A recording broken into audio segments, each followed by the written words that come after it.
연휴가 포함되어 있는 주일인데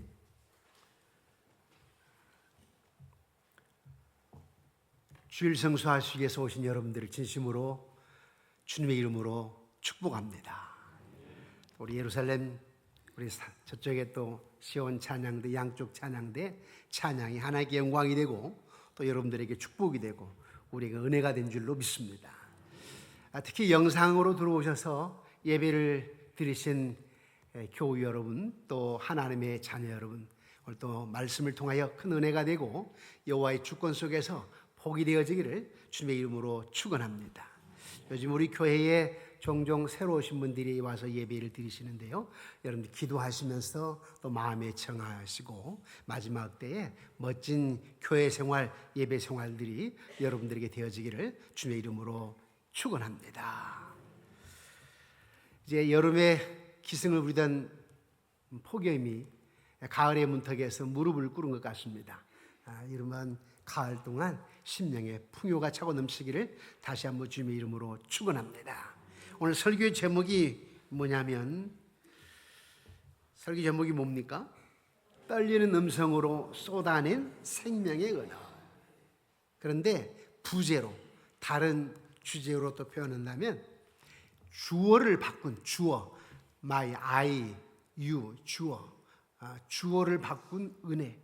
주어가 나였는데 예수님으로, 하나님으로 바꾸는 은혜라는 제목으로 하나님의 말씀을 선포하겠습니다. 저 멀리 푸른 바다, 아드리해 연안에 물결이 감감히 바라보이는 고린도 지역 가이오 집에 작은 방 안에 두 명이 무언가를 하고 있었습니다.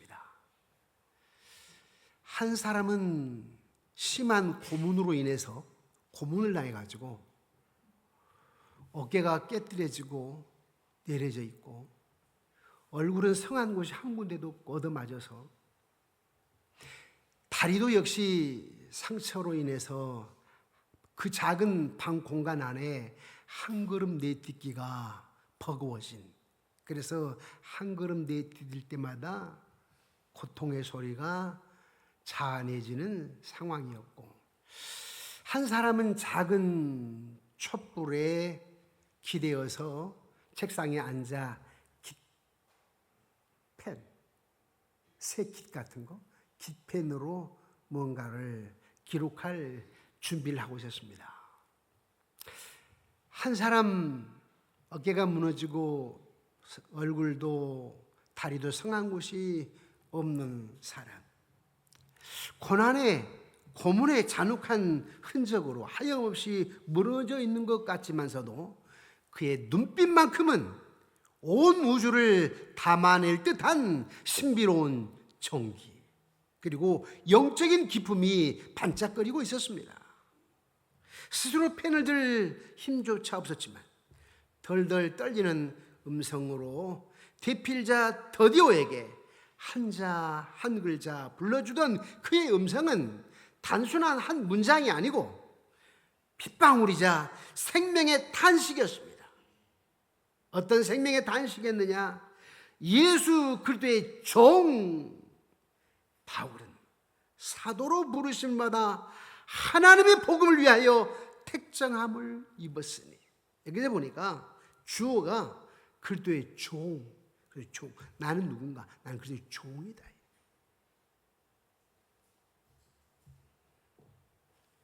무엇을 위하여 사도로 부르심을 받았는가? 하나님의 복음을 위하여.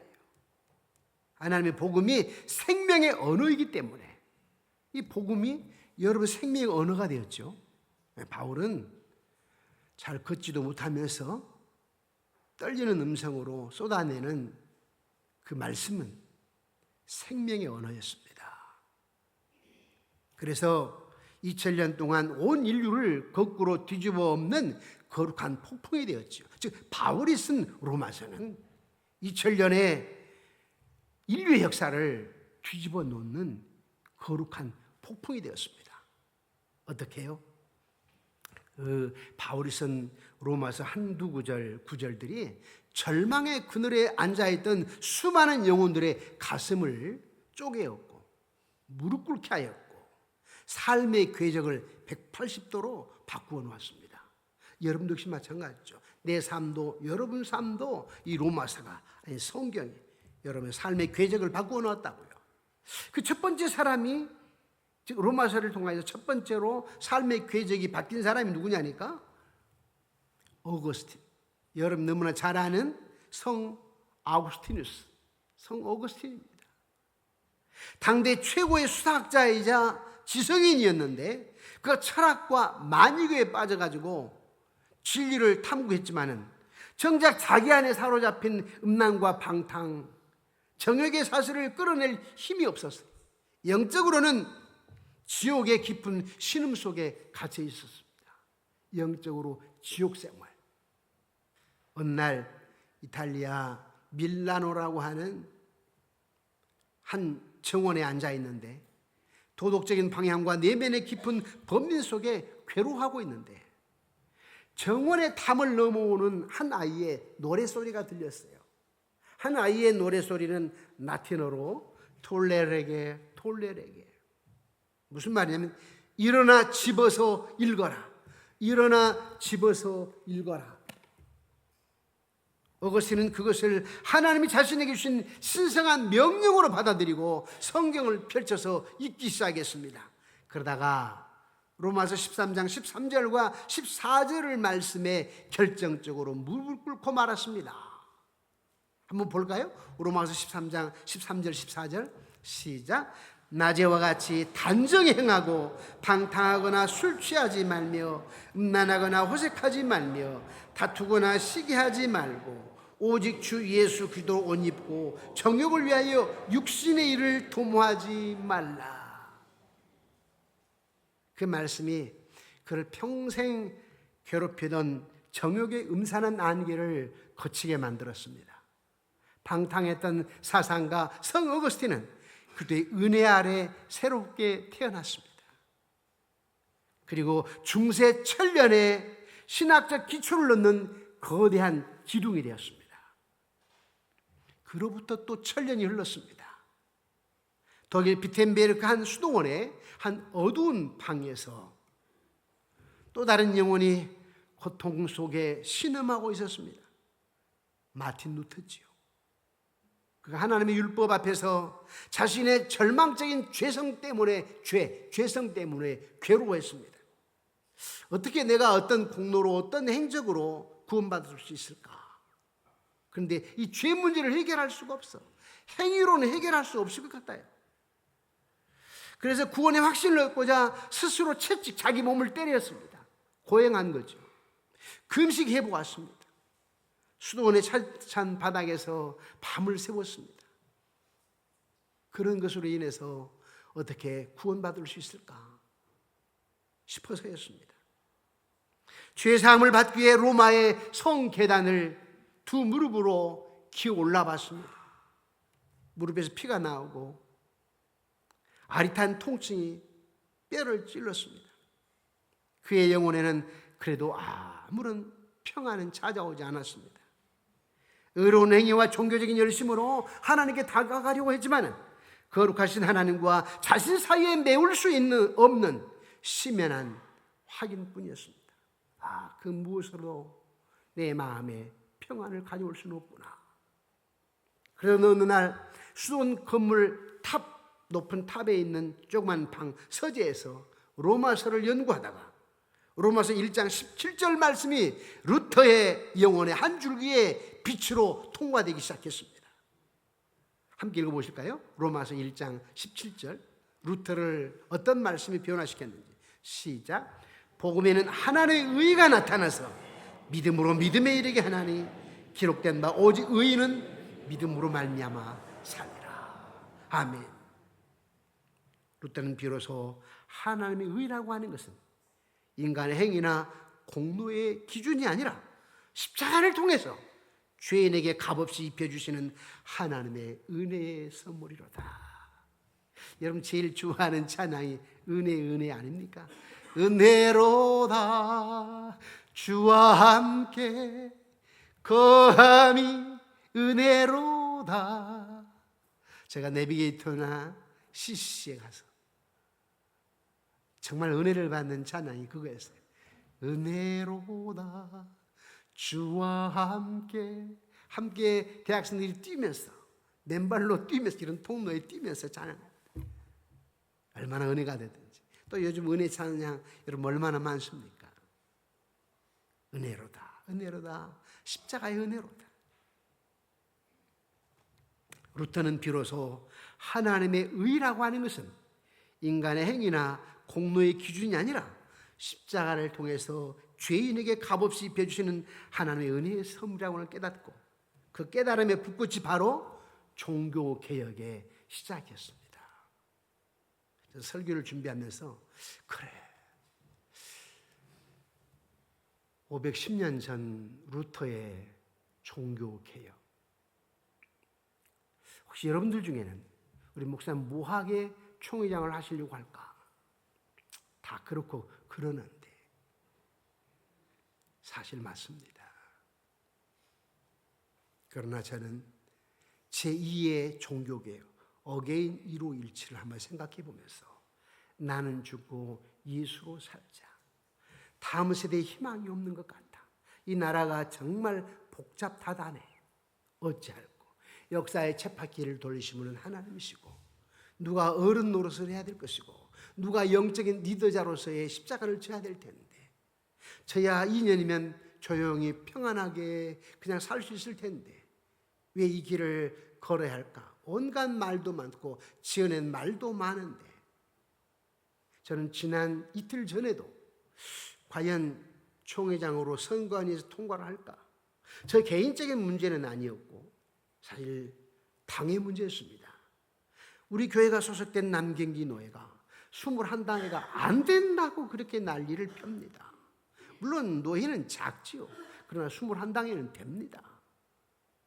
그런데 안 된다고 나를 끌어내리기 위해서 저는 기도할 때 사람의 소리를 들으랴 하나님의 소리를 들으랴, 선관위원들이여 하나님 앞에 중심을 서십시오 하면서 기도했는데, 이틀 전에 무사히 잘 통과해서 9월 14일 날 사랑의 교회에서 총회를 하게 되고, 9월 14일 날 총회장이 되게 되고, 수요일 16일이면 총회장에 이제 취임을 얻게 되는데, 저는 다른 것이 목적이 아니고 오직 이 한국 교회를 다시 한번 세워보자, 거룩한 영향력을 미쳐보자. 작년 부총회장이 되고 나서부터 저와 여러분들이 예배 때마다 인사를 나누는 것이 뭡니까? 거룩한 영향력. 어쩌면 대통령, 국무위원들, 국회의원들, 사회 모든 사람들에게 기독교가 비난의 대상이 되고 있지만 저와 여러분은 그래도 긍정적인 사고를 가져야 됩니다. 적극적인 사고를 가져야 됩니다. 된다, 할 수 있다. 이 나라는 할 수 있습니다. 한국교회는 할 수 있습니다. 저와 여러분 영적인 책임을 지고 다음 세대의 다무손들에게 영원한 생명의 복, 행복을 우리는 가져줄 수 있습니다. 그런 믿음, 확신을 가지시기를 주님의 이름으로 축원합니다. 그 일로 십자가를 지려고 하는 것이기 때문에 여러분 적어도 우리 양문교회만큼은, 또 저쪽에 우리 삼본 양문교회 두 교회 우리만큼은, 또 우리 서울 양문교회 제가 27번째로 개척에 나왔기 때문에 61개 교회가 한국에 있는데, 우리 61개 교회가 한국교회를 이끌어가는, 그것만이 아니죠. 많은 교회들이 있어요. 그러나 한국교회를 이끌어가는 그런 발돋움하는 계기가 되어지기를 다시 한번 주님의 이름으로 축원합니다.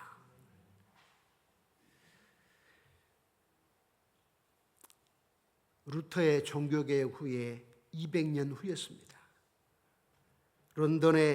영국 런던의 올드스게이트 거리에 한 침울한 표정의 목회자가 조용히 길을 걷고 있었습니다. 그 이름은 요한 예슬러, 감리교의 창시자죠. 그는 미국 조지아주 선교사로 출정했다가 비참한 실패를 경험하고 돌아오는 길이었습니다. 비행기가 아니고 그때는 비행기가 배를 타고 다녔으니까 배가 풍랑을 만나서 죽음의 공포가 엄습해 왔습니다.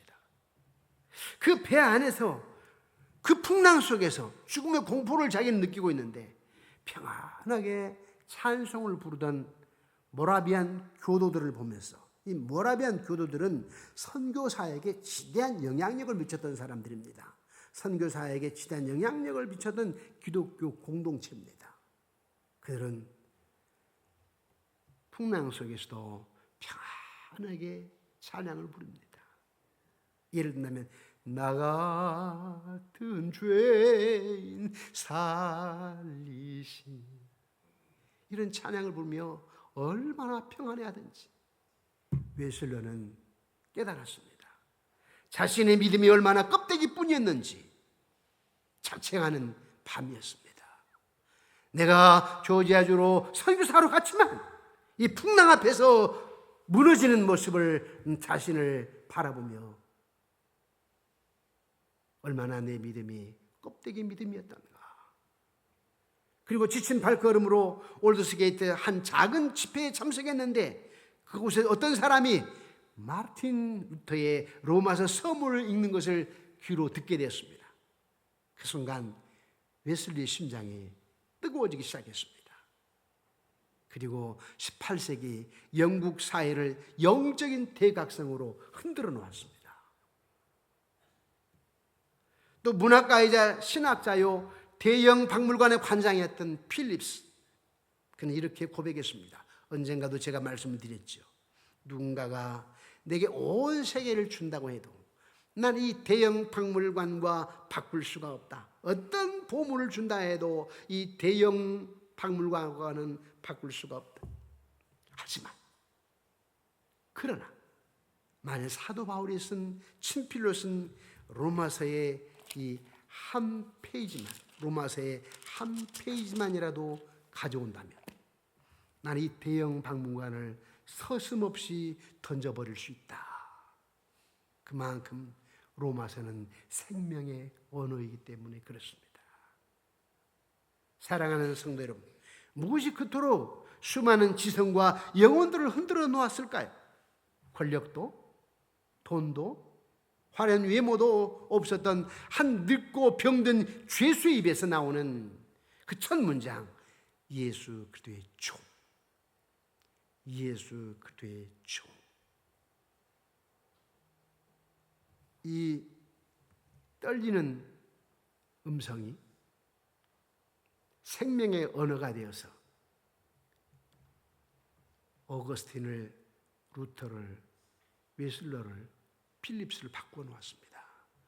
그리고 오늘 여러분의 심령을 바꾸어 놓았습니다. 아멘이십니까? 나는 누군가? 나는 그리스도의 종. 그리스도의 종. 그리스도가 나를 위해 십자가 못 박혀 죽으셨는데, 그래서 내가 생명을 얻었는데 나는 그 그리스도의 종이라. 세상을 뒤엎는 하나님의 지혜와 능력이 깃들어 있기 때문에 이 성경이, 모든 성경 물론 특히 로마서가 세상을 뒤엎는 하나님의 지혜와 능력이 깃들어 있기 때문이라는 것입니다. 그런데 현대의 문화는 어때요? 우리에게 끊임없이 속삭입니다. 너 자신의 주인이 되라. 여러분에게 주인이 되라고 해요. 이 세상. 너의 욕망과 감정이 이끌린 대로 살아라. 세상은 그렇게 말해요. 사탄이란 놈이 여러분들에게 그렇게 얘기해요. 네 마음대로 살아. 네가 주인이야. 너의 욕망과 감정이 이끄는 대로 살아. 이렇게 얘기합니다. 너의 가치는 네가 소유한 재산과 권력 그리고 화려한 외모야. 이렇게 얘기합니다. 인간 스스로 인생의 주인이 되며 몸부림칠수록 잔인한 폭군의 노예로 전락하고 맙니다. 그렇게 살면. 성공이라고 하는 우상을 섬기면 채워지지 않는 불안의 사슬에 매이게 되고, 타인의 인정을 섬기면 평판이라고는 창살 없는 감옥에 갇히게 됩니다. 그리고 영혼이 서서히 말라 죽어갑니다. 우리 젊은 세대들이요, 인기에 연연하게 되고 세상 문화에 휩싸이게 될 때 그들의 영혼이 메말라져 갑니다. 여러분, 누가 세상을 변화시키지요? 사람들은 권력을 진 통치자라고 말합니다. 막강한 부를 소유한 재벌이라고 말합니다. 압도적인 지성을 자랑하는 철학자라고 말합니다. 대중을 사로잡는 아름다운 외모를 가진 자들이라고 말합니다. 하나님의 역사는 세상에 이 같은 계산법을 비웃습니다. 하나님은 세상을 혁신하기 위해서 로마 황제의 궁전이나 아테네의 학당을 선택하지 않으셨습니다. 하나님은 아무도 주목하지 않는 아들의 연한의 어두운 방, 고문으로 몸이 문드러지고 손끝 하나 움직이기 힘든 늙은 죄수 바울의 깎인 무릎을 선택하셨습니다. 왜 하나님이 이토록 철저하게 비참하고 약한 도구를 사용하셔서 역사의 물줄기를 바꾸어 놓았을까? 고린도후서 12장 9절 때문이지요. 함께 읽어볼까요? 고린도후서 12장 9절. 우리 함께 읽겠습니다. 시작. 나에게 이르시기를 내 은혜가 내게 족하도다. 이는 내 능력이 약한 데서 온전하여지니라 하신지라. 그러므로 도리어 크게 기뻐함으로 나의 여러 약한 것들에 대하여 자랑하리.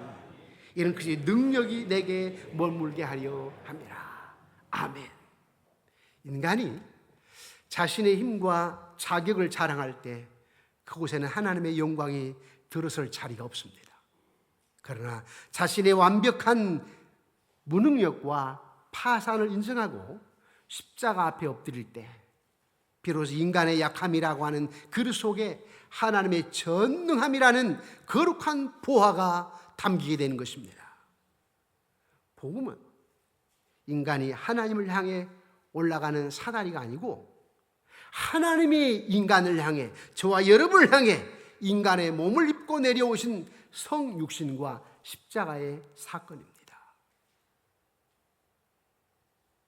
세상을 변화시키는 사람은 자신의 탁월함을 증명하는 사람이 아니라 자신이 얼마나 지독한 죄인인가를 깨닫고 오직 예수 그리스도의 핏값으로 구원받는 은혜의 채무자임을 아는 사람입니다.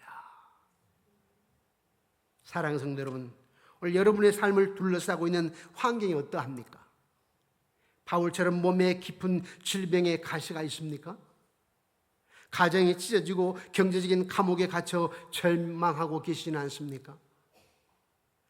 나 같은 연약한 존재가 하나님의 나라를 위해서 무엇을 할 수 있겠어라고 낙심의 그늘 아래에 앉아있지는 않습니까? 기억하십시오. 하나님은 여러분의 완벽함을 쓰시는 게 아니고 여러분의 부서진 심장을 통해서 일하십니다. 부서진 심장. 나는 죽고 예수로 사는 것 말입니다. 바울이 자신의 화려한 스펙을 배설물로 여길 수 있었던 것은 더 위대하고 찬란한 보화, 예수 그리스도라고 하는 영광의 빛을 보았기 때문입니다. 만왕의 왕이신 예수 그리스도께서 핏값으로 나를 사셨기 때문에 이제 내 인생의 주인은 내가 아니야. 주님이시지. 나의 건강도, 나의 재정도, 나의 자녀도, 나의 미래도 주님의 소유라는 것입니다. 여기 결코 끊어지지 않는 하나님의 사랑의 선언이 있는데요. 로마서 8장 28절입니다. 우리 함께 읽어보실까요? 시작. 우리가 알거니와 하나님을 사랑하는 자, 곧 그 뜻대로 부르심을 입은 자들에게는 모든 것이 합력하여 선을 이루느니라. 아멘. 저는 이 말에 항상 진짜 은혜로다, 은혜로다.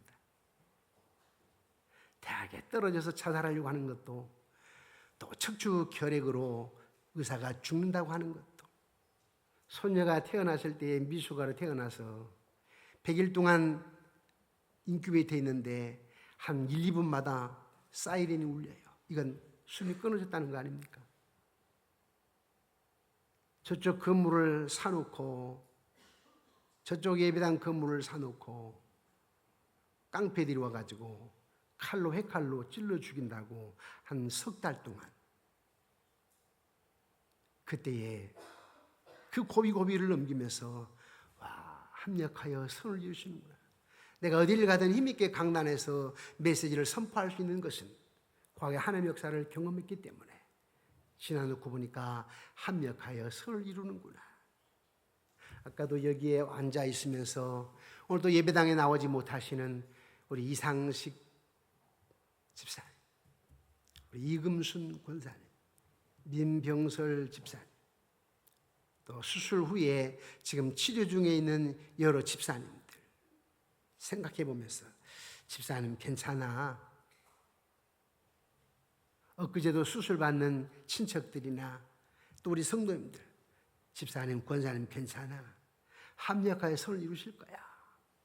이러면서 기도를 했습니다마는 모든 것이 합력하여 선을 이루느니라. 이것이 하나님의 사랑의 선언입니다. 뿐만 아니라 이어서 로마서 8장 38절 39절에 이 말씀이 여러분의 사랑의 선언이에요. 우리 함께 읽어보실까요?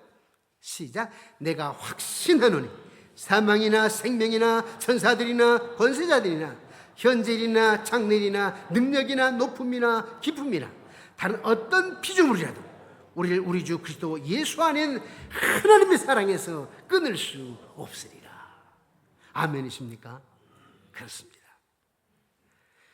다시 저 멀리 바다가 내려다 보이는 어두운 방으로 한번 돌아가 볼까요? 바울이 대필자 더디오에게 쏟아낸 로마서의 마지막 장, 로마서 16장이 완성되었을 때 그 글은 거창한 양피지 양식에 인쇄되어 가지고 로마 황제에게 전달된 것이 아닙니다.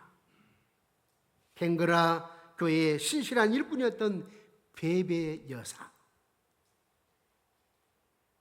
베베 여사의 품에 숨겨져서 위험한 바닷길, 먼지난 로마의 지하 묘지 카타콤에 모여있던 보잘것없는 성도들에게 전달되었습니다. 누가 감히 상상이나 했겠습니까? 당대 세상을 호령하던 로마 제국의 칼과 네로 황제의 광기는 흔적도 없이 사라졌어요. 그리고 한 죄수가 떨리는 음성으로 남긴 이 로마서는 2000년 동안 온 세계의 문명을 바꾸어 놓았습니다.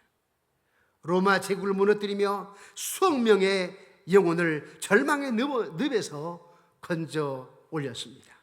이것이 바로 복음이 가진 생명의 유산입니다. 그래서 로마서가 생명의 언어입니다. 그 생명의 언어가 여러분을 살렸습니다. 생명의 언어가.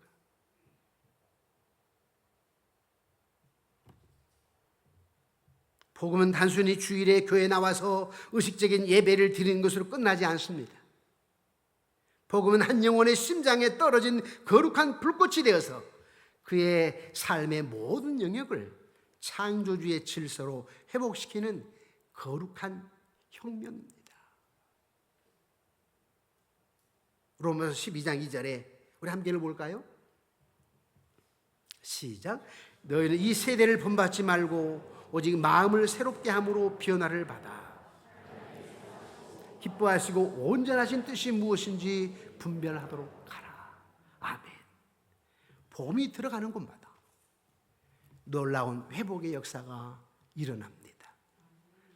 가정의 회복이 일어납니다. 세상의 성공을 향한 맹목적인 입시 경쟁이 아니라 하나님의 사명자로 다음 세대를 세우는 영적인 계승이 일어납니다. 제가 지난 여름 세 군데 가서 집회를 하면서 참 감동이었습니다. 우리 전국시 청년들 예배 장소에 1000명이 모이고 800명이 모이고 500명이 모이는 곳에서 3번 설교를 했는데 누가 이 나라에 희망이 없다고 말하는가? 누가 젊은이들이 교회를 떠났고 주일학교가 없어져가지고 절망이라고 말하는가? 그러지 마소. 그런 말 하지 마소. 여기에 청년들이 있습니다. 저는 청년들에게 집회를 하면서 이렇게 얘기했습니다. 너희들 한 사람 한 사람이 소중하다. 너희들 한 사람이 주님 앞에 어떻게 서느냐가 이 나라가 달라질 수가 있다. 참 소망을 가졌어. 한 사람이 중요합니다. 나 한 사람이 어떠한 사람인가가 중요합니다. 여러분 한 사람이 어떤 사람인가가 중요합니다.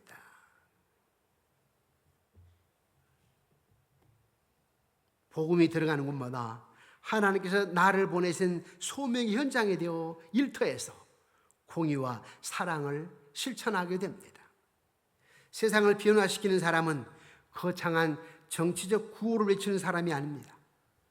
자신이 서 있는 일터에서, 가정에서, 골방에서 스스로 예수 그리스도의 종이 되어서 무릎을 꿇고 복음의 생명을 흘러보내는 한 사람의 사명자입니다. 한 사람의 사명자. 우리에게 필요한 것은 세상의 화려함이 아니랍니다. 바울처럼, 어거스틴처럼, 루터처럼, 웨슬리처럼 하나님의 말씀 앞에 심장이 뜨거워지는 한 사람. 저는 우리 양문의 성도님들, 저쪽에 3번 양문의 성도님들, 한 사람 한 사람의 심장이 복음으로 뜨거워지기를 소원합니다. 여러분 자녀 손손들에게 성경 한 절 한 절을 통해서 심장이 뜨거워지기를 원합니다. 그때 하나님은 창조주시니까, 병영주이시니까, 치료자시니까, 역사의 쳇바퀴를 돌리신 분이시니까 그런 여러분들을 통해서, 여러분 자녀 손손들을 통해서 역사의 쳇바퀴를 돌리실 줄로 믿습니다. 하나님, 저 여의도의 국회의사당에 소망을 두는 것이 아니라 하나님 오늘 또 한국교회 안에 예배를 드린 한 심령들에게 소망을 두십니다. 아멘이십니까? 예.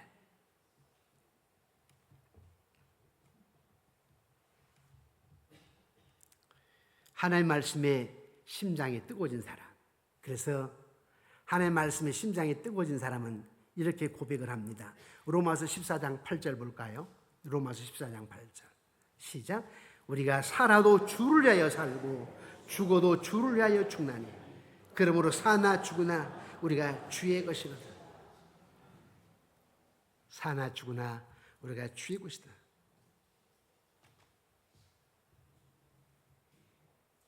사랑하는 성도 여러분, 지금 여러분의 인생 스토리를 끌고 가는 주어가 무엇입니까?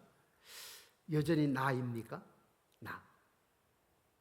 내가 성취해야 되고 내가 인정받아야 하며 내가 주인이 되어서 내 인생을 운전해야 됩니까? 오늘 주님은 어두운 방에서 평안과 영광에 찬 눈빛으로 고백했던 사도 바울의 목소리를 통해서 여러분을 초청하십니다.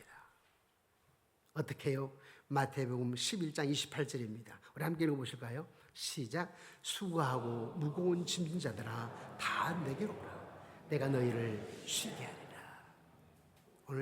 오늘 이 시간 하나님이 여러분의 이름을 부르면서 수고하고 무거운 누구야? 무거운 짐진 누구야? 내게로 오라. 내가 너희를 쉬게 하리라. 이제 인생의 운전대를 확실히 주님께 넘겨드시기 바랍니다. 나를 위해 자기 몸을 버리신 예수 그리스도의 사랑 앞에 무릎을 꿇고 주님, 나는 주님의 것입니다. 나는 주의 것입니다. 나는 예수 그리스도의 종입니다.